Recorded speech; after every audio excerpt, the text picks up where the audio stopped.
El peligro de un cristianismo cómodo. Y vamos a abrir la escritura, por favor, en el libro de Segunda de Samuel, capítulo 10, verso 12. Segunda de Samuel, en el capítulo 10, verso 12.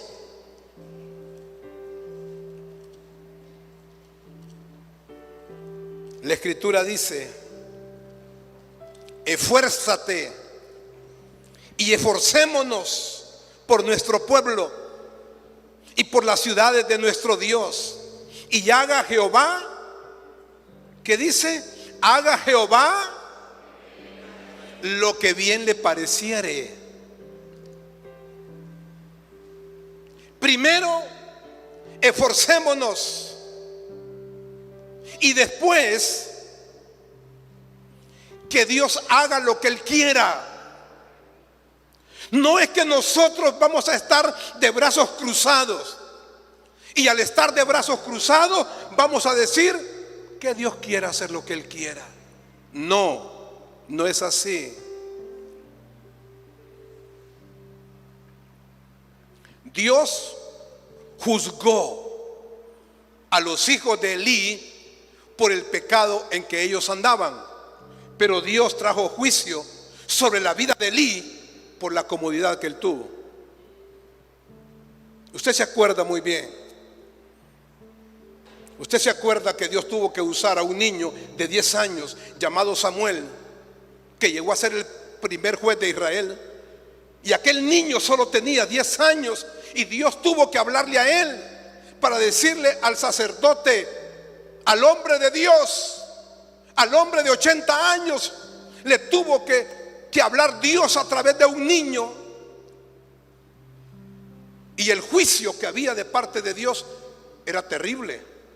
Aquel niño le dijo a Elí: Jehová ha dicho que Él va a juzgar tu casa, Él va a juzgar tu familia, porque tus hijos caminan en un pecado y tú no les has estorbado.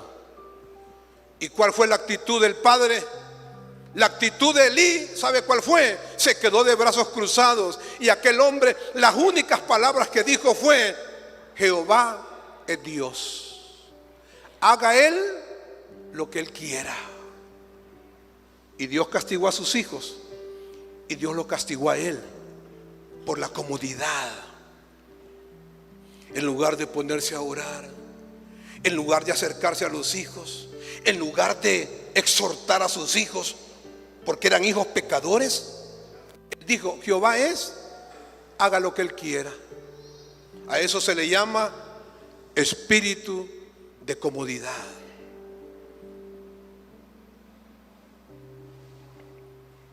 Muchas personas transitan y se desarrollan no a la manera de Dios ni a las exigencias del momento, sino a su propia manera. Y ese es uno de los peligros más grandes por los cuales enfrenta el cristianismo de hoy. La iglesia de Cristo vive en una tremenda comodidad espiritual. Los tiempos son difíciles por el espíritu de comodidad en el cual ha caído el género humano en los últimos tiempos. Hoy en día se vive inmerso en una sociedad maligna, porque el mal aflora por todo lado. En una sociedad injusta, la injusticia causa tanto dolor. En una sociedad corrupta, en casi todos los sectores de la sociedad, usted mira la corrupción hoy en día. Y hoy en día vivimos en una sociedad acomodada, una sociedad que ama la comodidad, ama el sentirse cómodo, el no esforzarse, el no sacrificarse. La Real Academia Española dice que la palabra comodidad significa confort, estar confortable. Significa cosa que hace la vida más placentera y más confortable. Y el riesgo que corremos es que también pretendamos que el cristianismo se vuelva así, placentero, cómodo, confortable, tranquilo. Pero ese no es el cristianismo que yo veo en que vivían los hombres de la Biblia. No vivían un cristianismo cómodo. Vivían un cristianismo donde pagaban el precio del esfuerzo, del sacrificio, del compromiso. Es más, pagaron el precio hasta con su propia vida de morir por el evangelio. Hoy no nos queremos arriesgar con el evangelio. Hoy queremos que la obra del Señor la hagan unos pocos. El pastor, la pastora, un porcentaje de liderazgo y algunos miembros. Pero la gran mayoría en la iglesia de Cristo el día de hoy está viviendo un cristianismo cómodo. Necesitamos entusiasmarnos, porque un escritor dijo, escuche esto: actuamos como si el lujo y la comodidad fueran lo más importante en la vida, cuando lo único que necesitamos para ser realmente felices es algo por lo cual entusiasmarnos. Eso necesitamos hoy en día. No es cierto que para ser felices necesitamos un gran carro y necesitamos la casa propia y otra casa más y un trabajo bien remunerado. No es cierto. Gente que gana bien, gente que tiene 2, 3 carros, gente que tiene su buena casa, no son felices muchas veces. Lo que necesitamos para ser felices es tener algo por lo cual entusiasmarnos, animarnos, motivarnos a nosotros mismos. Entusiasmarnos por la familia, animarnos por el matrimonio que Dios nos ha dado, motivarnos por el trabajo, motivarnos por la iglesia y echar para adelante. Miremos, amados hermanos, algunas evidencias de una vida cristiana basada en la comodidad. Yo le podría mostrar 4, 6, 8 evidencias, pero no, solamente vamos a ver 3. Vamos a ver 3 evidencias de una vida cristiana basada en la comodidad. Y cuando usted vaya escuchando estas evidencias, usted mismo va a permitir que el Espíritu Santo redarguya su corazón, que el Espíritu Santo hable a su corazón, y usted mismo en su interior usted va a decir: sí, estoy viviendo una vida espiritual cómoda.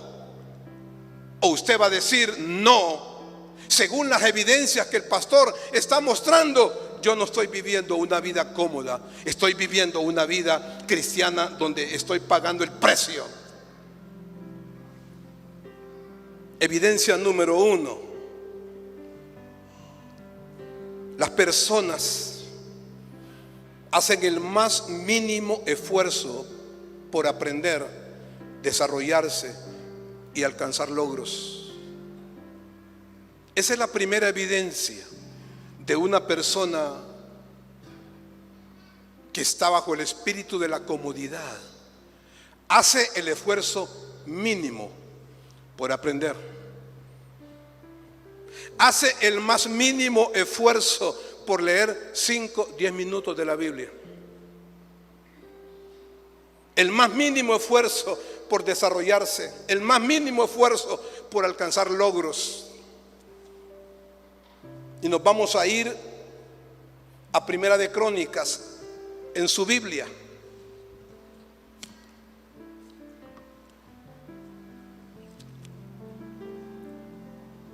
Capítulo 22 y el verso 12 y 13 de Primera de Crónicas.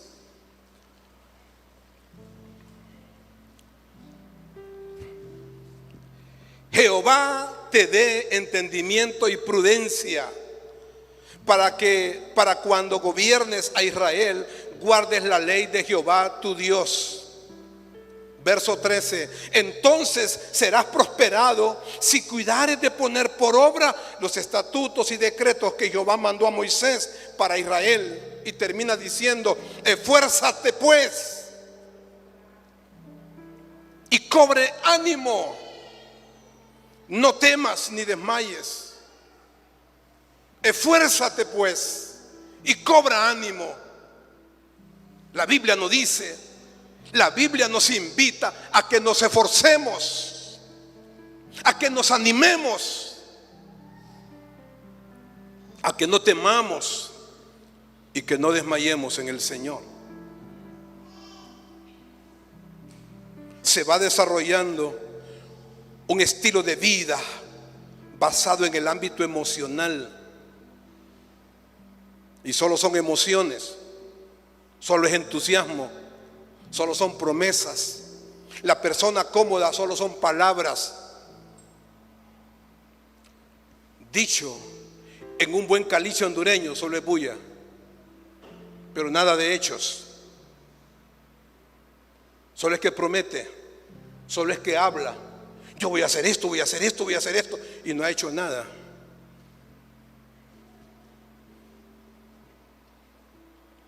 No anuncies, hazlo.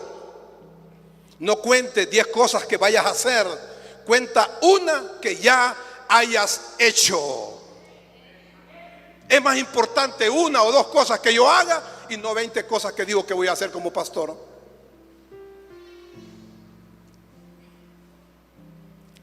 Hace varios años me llamó la atención. Leí en el periódico de un extranjero europeo, un hombre de Europa. Yo no sé si usted conoce algo de la cultura de Europa. Yo conozco bastante la cultura de Europa porque tengo bastantes familiares en Italia y me ha tocado estar en muchas ocasiones por allá y conozco bastante la cultura de ellos. Y en sí conozco cómo actúa el europeo. Y a este europeo me llamó la atención que le estaban preguntando cómo era el hondureño. Le preguntaron en términos generales algo que caracterizaba a los hondureños. Y este hombre, no se me olvida lo que yo leí. Y él dijo con mucho respeto, un hombre muy educado, él dijo: bueno, yo una de las cosas que he podido notar el tiempo que he estado en Honduras, una de las cosas que yo he podido ver y que miro que es bastante dado en muchos de los de Honduras, es que hablan mucho y hacen bien poco, dice. Y les cuesta tomar decisiones. Y cuando yo escuché aquello, los hondureños hablan mucho, y me di cuenta que es cierto. Es que somos bien emocionalistas. Y los hondureños hacen bien poco, dice. Y entonces me acordé de aquel dicho que las abuelitas dicen: es que con la boca y un dedo se acerca un potrero. Mire, yo con la boca y con las manos, no, yo le hablo de un montón de cosas. Y dice, y a los hondureños les cuesta tomar decisiones. Y es cierto.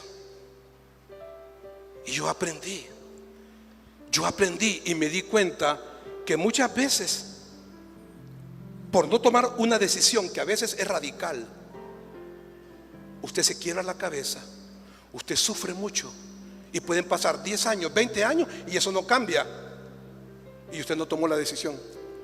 Y yo aprendí a tomar decisiones, pero no decisiones 10 años después. No. Somos muy emocionalistas. Alguien dijo que nos gusta mucho el vive, pero no el trabajo esforzado. Nos gusta la música, la fiesta, el mall, las compras, las celebraciones, las redes sociales, hablar de política, hablar de fútbol, hablar de religión.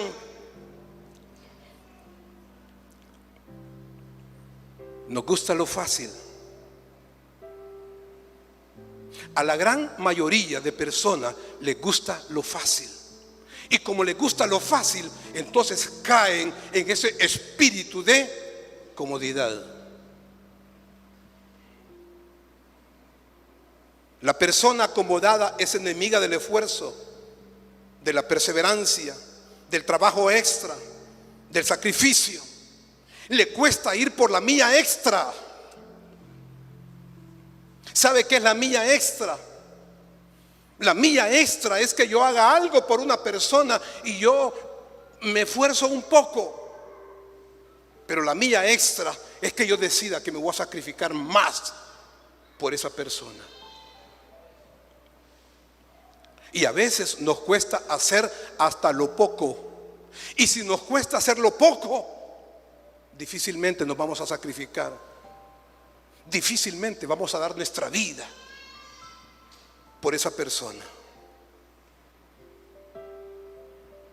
El joven o el adulto que vive en la comodidad no aspira a mayor cosa.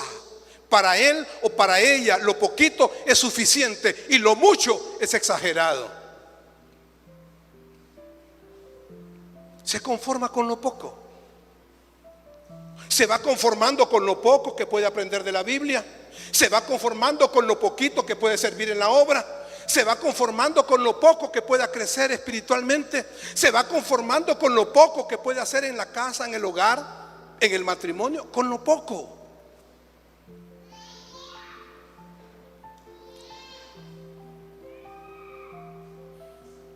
Y apenas mira que la cosa se pone un poco difícil, se vuelve espiritual y dice que Dios cerró las puertas y que no tenemos que estar luchando contra Dios. No tenemos que estar luchando contra la voluntad del Señor y lo mejor es sentarme tranquilo. Y no es así. Las cosas se ponen difíciles y seguimos luchando y seguimos esforzándonos.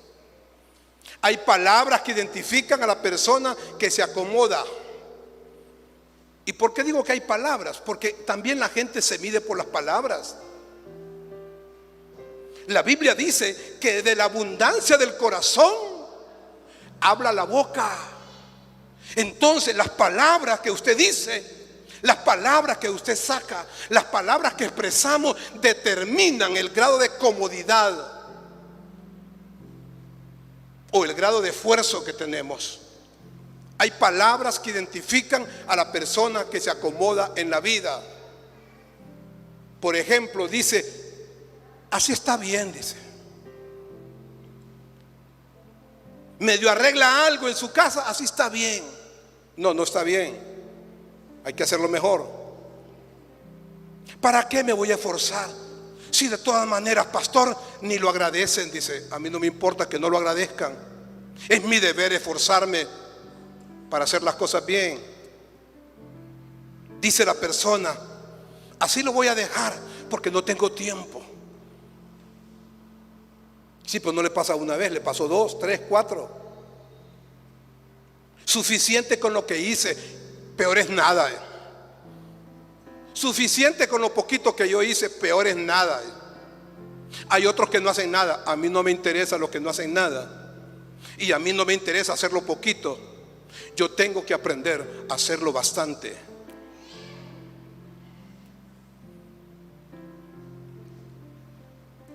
¿Para qué lo voy a mejorar si solo es para un ratito esto? No importa. No importa lo que está haciendo. No importa si esa decoración que está ahí va a ser solamente por una media hora o por una hora. Usted hágalo bien. No importa si 1 hora, 2 horas después los van a botar. Pero usted lo hizo bien. Y tomaron fotografías y tomaron video. Y una de las cosas que la gente empieza a ver es la excelencia con lo que se hizo. Hace unas semanas cumplió años una hermana mía y yo vi unas fotografías muy bonitas, las fotos, pero lo que más me llamó la atención fue la decoración. Una cosa bien linda, con excelencia, bien hecha. Y yo no estaba aquí en Danlí. Cuando yo vine hace 2 días, me vi con mi familia y yo les dije: ¿quién hizo eso? Me encantó y la felicité porque estaba bien hecho, una cosa bien bonita. Y le repito, no importa si esos globos y esa decoración se va a tener que botar 1 hora después.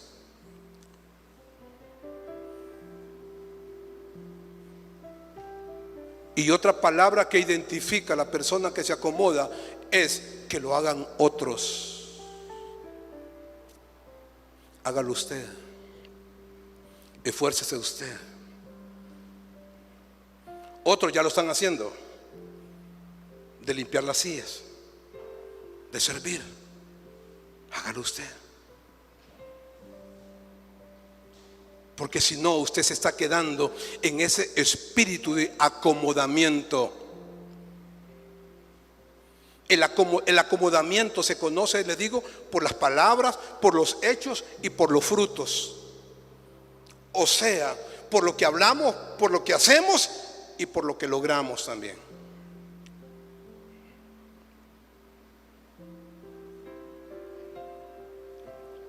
Si alguien no logra mucho en la vida, no debe culpar a nadie y debe estar viendo, ni estar viendo a otra persona.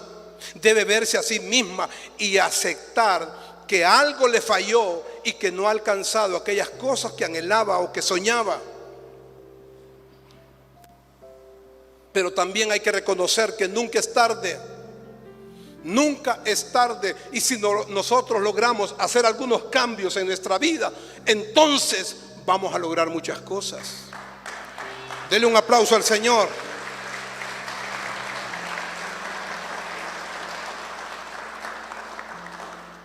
Pero si yo permanezco en el espíritu de acomodamiento, no voy a lograr nada. Solo voy a ver pasar cómo la bendición llega a otros. En segundo lugar, segunda evidencia de una vida basada en la comodidad. Ya dijimos que la primera evidencia es: hacemos el más mínimo esfuerzo. La segunda evidencia, la persona va caminando de la mano con la indisciplina y con la pereza.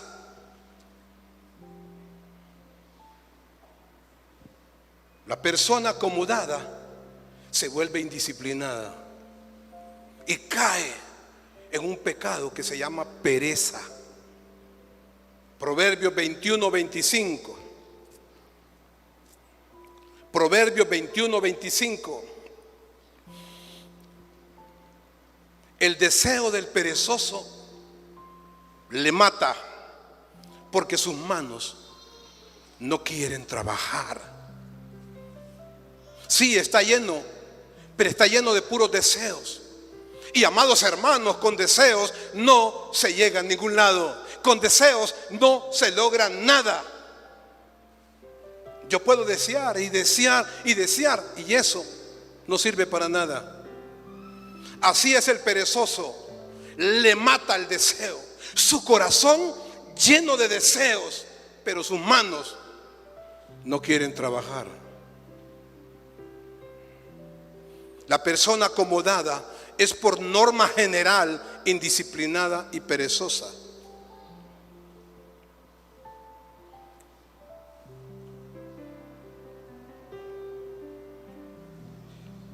Una vez escuché algo que me dio risa, pero que tiene algo de razón.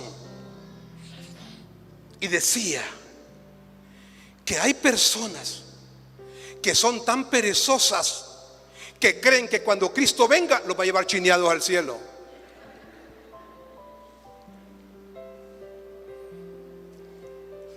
La mayoría de las cosas en la vida requieren de esfuerzo. Hay otras cosas que para lograrlas requieren de un sacrificio. Y existen otras que se logran solo con trabajo, con lágrima, con sudor y con sangre.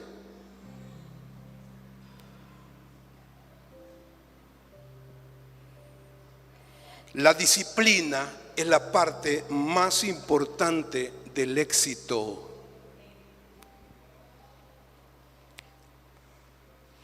Año 1987.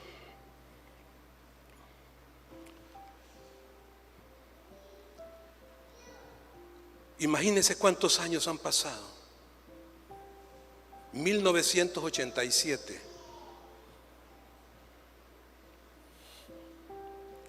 30 años más. Y yo recuerdo una maestra catedrática en la universidad. Era magistrada de la Corte Suprema de Justicia. En ese entonces solo habían 9 magistrados en Honduras. 9.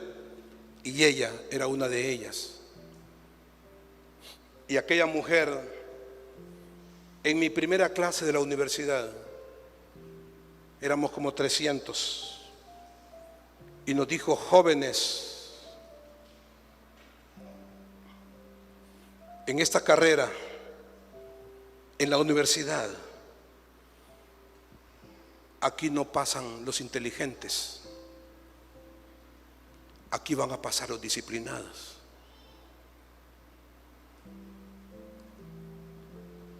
Y éramos como 27 de mi promoción. Solo 3 sacamos la universidad. Solo 3 culminamos los estudios. Yo era inteligente, no tanto, pero escuché aquello: aquí no van a pasar los inteligentes, aquí van a pasar los disciplinados. Y yo tomé disciplina. Me discipliné en cada una de las 52 materias que tenía que cursar, porque tenía una visión, tenía una meta. Que mi madre se esforzara trabajando duro por 4 años y yo a los 4 años volverme para Danlí como un abogado.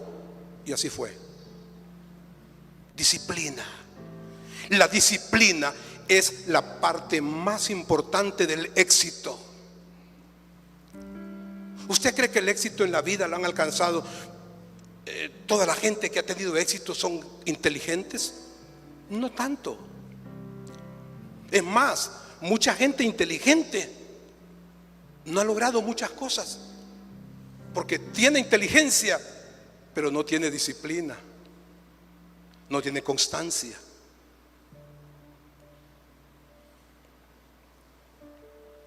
Y una de las cosas que se aprende en el Señor es a ser disciplinado. No cualquiera hace bien las cosas porque requiere trabajo, pero cosas normales o mediocres las hace cualquier persona y no necesita mayor esfuerzo. Pero usted y yo no nacimos para hacer cosas mediocres. Dios nos puso para hacer cosas buenas, cosas excelentes. Y aparte de nuestro trabajo o del estudio, para los jóvenes debemos aprovechar el tiempo para hacer cosas positivas. Ordenar la casa, hacer una llamada necesaria, escribir un mensaje necesario, hacer cosas pendientes, estudiar la Biblia, corregir equivocaciones, modificar comportamientos en nuestra vida, mejorar aspectos de nuestra conducta, visitar a la gente, servir, apoyar, estudiar un buen libro, analizar un buen artículo, establecer nuevas relaciones con los hermanos, ser mejores en algunas cosas. Todo eso tenemos que hacerlo. Amados hermanos, ser una excelente persona, ser un excelente esposo, esposa, hijo, un buen papá, un buen estudiante, un buen músico, un buen jugador, un buen pastor, un buen líder, un buen alcalde, una buena ama de casa, un buen profesional, requiere pagar una cuota muy alta.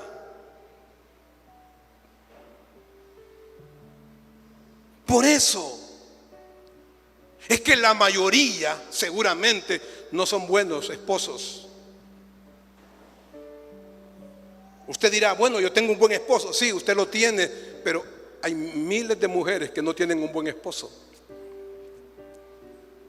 Porque para ser buen esposo, buena esposa, buen hijo, buen líder, se requiere pagar un precio. Y ese precio se llama disciplina, esfuerzo y hasta sacrificio. Y número 3, tercera evidencia de una vida basada en la comodidad. La persona siempre tiene una excusa para justificar su fracaso, su falta de excelencia o falta de logros, de frutos. Siempre hay una excusa. San Mateo 25, 24.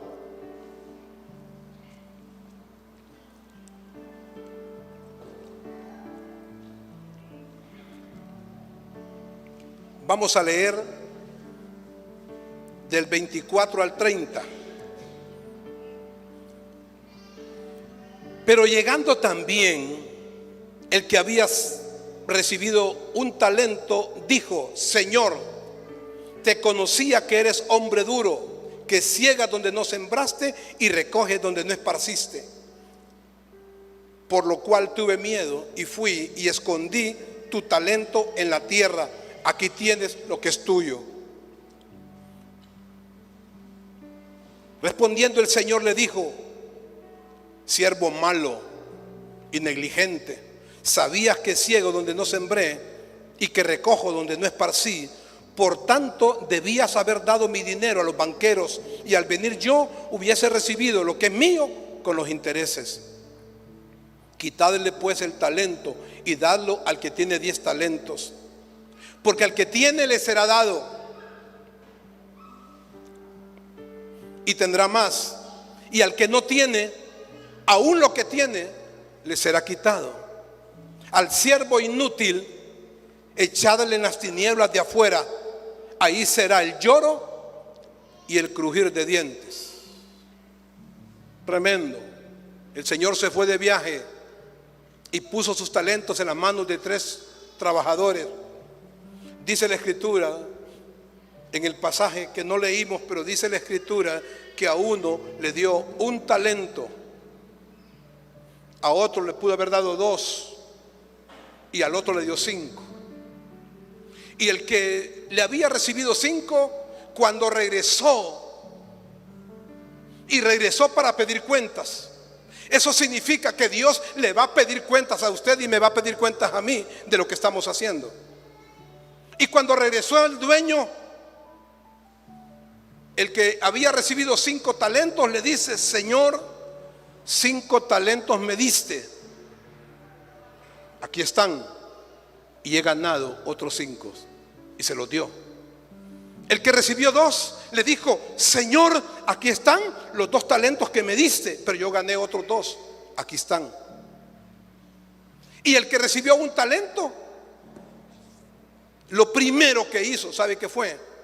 Excusarse. Y eso es lo primero que hacen muchas personas, excusarse. Y las excusas sobran. Es más, las excusas las podemos acomodar para que la gente nos crea. Y puede ser que nos crea el pastor y nos crea el líder, pero no nos va a creer Dios. Y este hombre, mire lo que le dice. Señor, le dice: como yo conozco que tú eres un hombre Le dice: como yo conozco que tú eres un hombre que ciegas donde no sembraste y recoges donde no esparciste. Mire qué bonita la puso. Entonces tuve miedo y lo escondí. Aquí está tu talento, le dice. Y el Señor lo exhortó. Y las palabras con que lo definió fueron: siervo malo y negligente.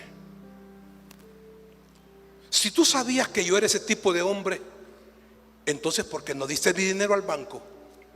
¿Qué te costaba el talento que te di? Meterlo en el banco y te liberabas tranquilo. Al regresar yo iba a recibir el talento y un poquito de intereses. Pero ni siquiera eso hiciste. Ni siquiera eso hiciste. Y hay una sentencia. La sentencia es: quítenle el talento al siervo negligente y désenlo al que tiene más.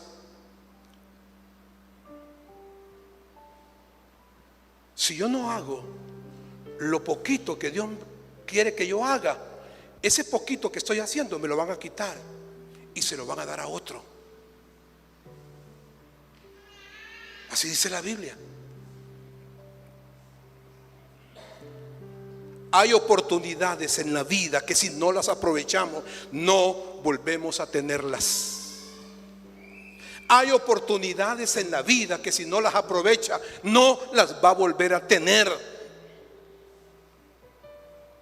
Cuando no te desarrollas bien en tu lugar, tendrás que hacerte a un lado, porque ese lugar se lo podrían dar a otro. Ahí está en la Biblia.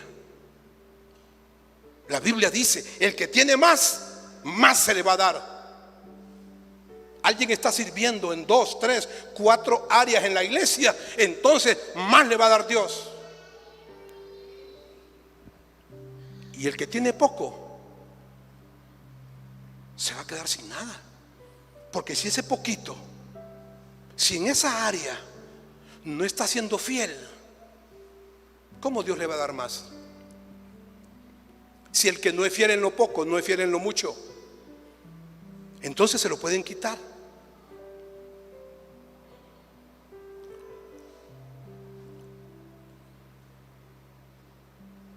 Y así como el siervo malo y negligente de esta parábola, habemos muchos también siervos malos y negligentes que somos expertos para sacar excusas y no nos esforzamos.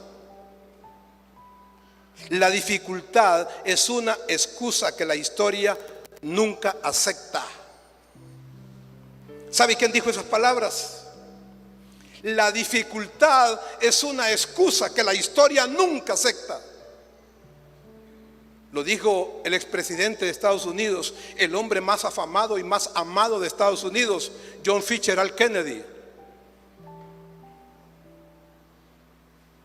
La dificultad es una excusa que la historia no va a aceptar. La gente lo puede aceptar, la historia no.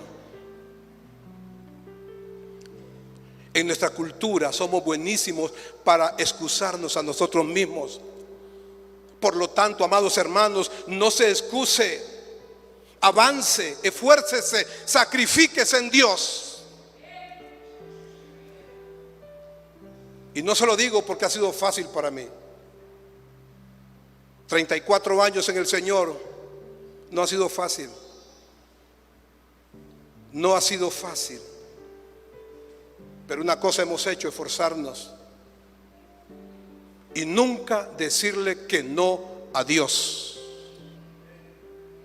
¿Sabe cuál es el secreto de una vida cristiana en crecimiento? Una vida cristiana fructífera. Nunca le diga que no a la iglesia donde lo quieran colocar. Hermano, usted va a estar ahí en la entrada para que pueda servir a los hermanos que traen sus vehículos, bicicletas y motos, y usted siente que el corazón se le hincha de gratitud y de alegría porque le va a servir a los hermanos.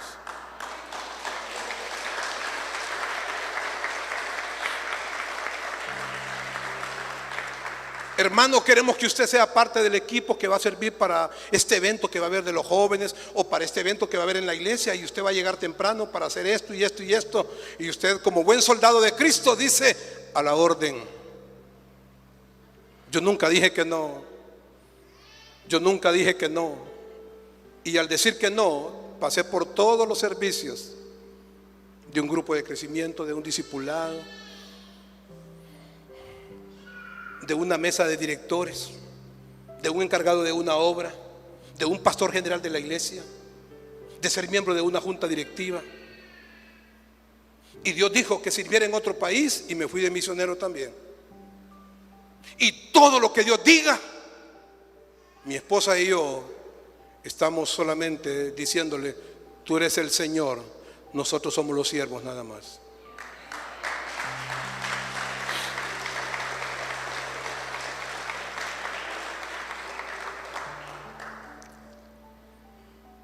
Le dejo este pensamiento: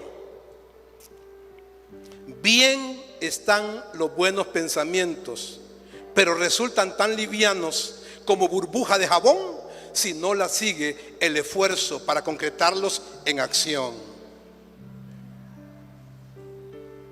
Bien están los pensamientos, son bonitos, pero los pensamientos y los deseos van a ser como una burbuja de jabón. Se van a disipar, se van a perder, si no los acompaña el esfuerzo suyo para que se concreten en acciones.